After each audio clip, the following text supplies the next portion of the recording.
podcast is very hard to get listeners. It is harder than you can possibly think. It's harder than anything else I've ever marketed. Marketing a podcast is harder than marketing written content or video content. It's even harder than marketing a book.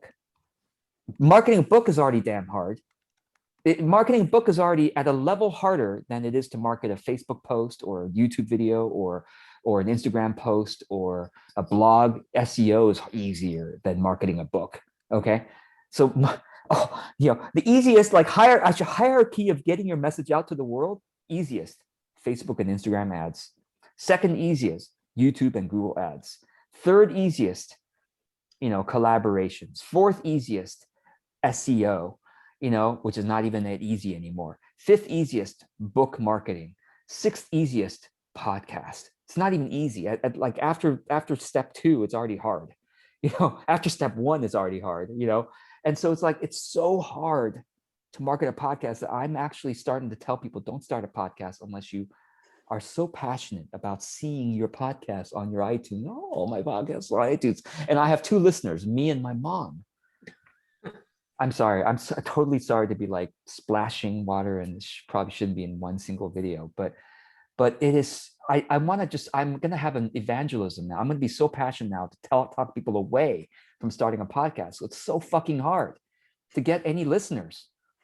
It's so fucking hard. And once you get listeners, all right, I should make a whole video about why the fuck to stop doing a podcast, right?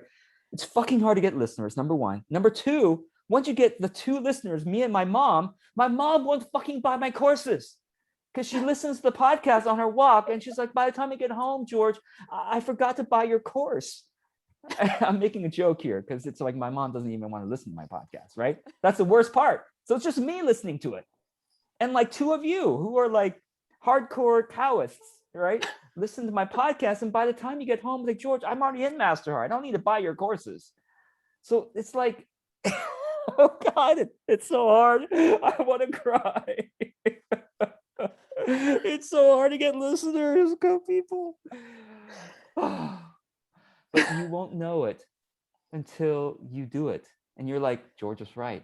I've got me, my mom, and my dog listening to my podcast. My dog doesn't even get it. Doesn't even understand what I'm talking about.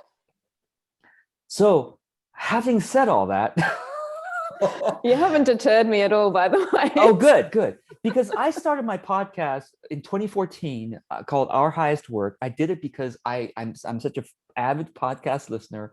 And I said, I have to give back. It's like, I love listening to podcasts. I have to give back and just share my message out there.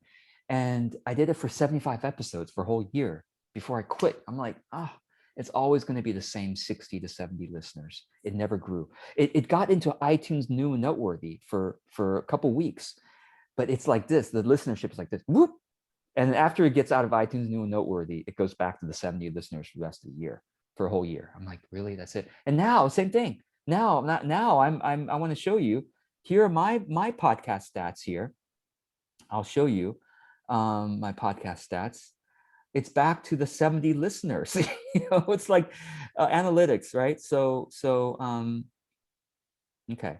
So I have I have a bigger audience than most of you who are watching this. And look, I launched my podcast at the end of December. So that's what's on.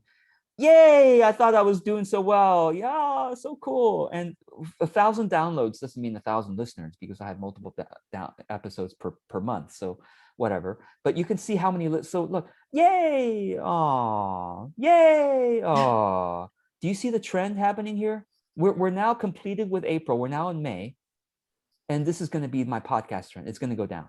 It's just going to keep going down unless I spend fucking amount of effort to make sure people listen to my podcast. But I'm like, okay, all that effort spent making people listen to my podcast who aren't going to buy anything, because look, in my podcast, okay, let me show you the episodes here. Look, the trend is going down. Okay, the trend is going down. Okay, it's going to keep going down. I'm going to have like 50 listeners on average by the end of the year. Okay, now it's in my podcast. I have given several samples of entire modules of my course to say, will you please buy my course? There's an entire module for you for free. My YouTube people don't even get an entire module. Only my podcast listeners. I'm like begging them to buy the courses. Nobody buys my course from my podcast. Nobody does. I've done it like 3 times now. Course samples. Nobody buys it. This is after weeks of testing, months of testing, actually. So it's like, if you're going to listen to my podcast and not buy anything, why the hell am I spending all this effort marketing I'm not going to market the podcast because people aren't going to buy it. People aren't going to buy stuff from there. So podcasts, I just have to say one last thing. Leah, you've been incredibly patient, letting me rant based on your question here. And you're just so patient.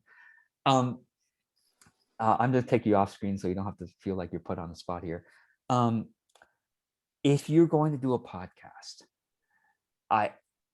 you can justify it by saying this is a volunteer activity. This is not going to be tied to any business results.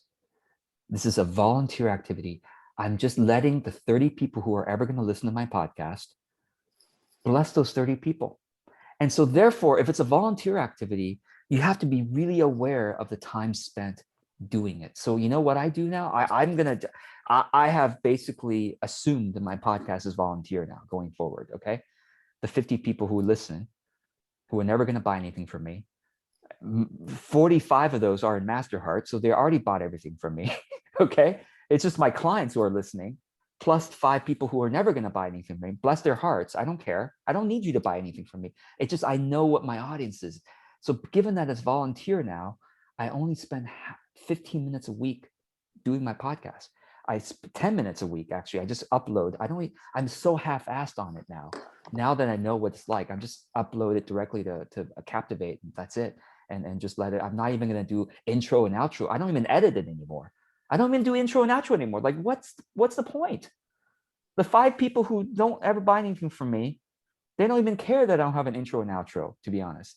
You see what I mean? So it's just, hopefully those of you who are watching this, I might upload this as a YouTube video, by the way.